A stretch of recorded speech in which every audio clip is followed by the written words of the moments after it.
জয় জগন্নাথ প্রভু কি জয়। একদা সালাবেক নামের এক মুসলমান শাসকের পুত্র ছিলেন, কিন্তু তার মা ছিলেন জগন্নাথ মহাপ্রভুর ভক্ত। মায়ের প্রভাবে সালাবেগও জগন্নাথ প্রভুর পরম ভক্ত হয়ে ওঠেন।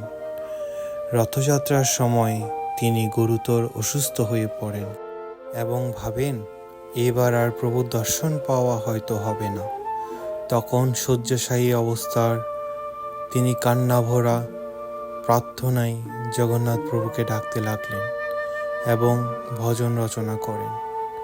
রথযাত্রার দিনে জগন্নাথ প্রভুর রথ সালাবেগের অবস্থানের কাছে এসে হঠাৎ থেমে যায়। অনেক চেষ্টা করার পর কিছুতেই রথ সামনে এগোনো নিয়ে যাওয়া যাচ্ছে না।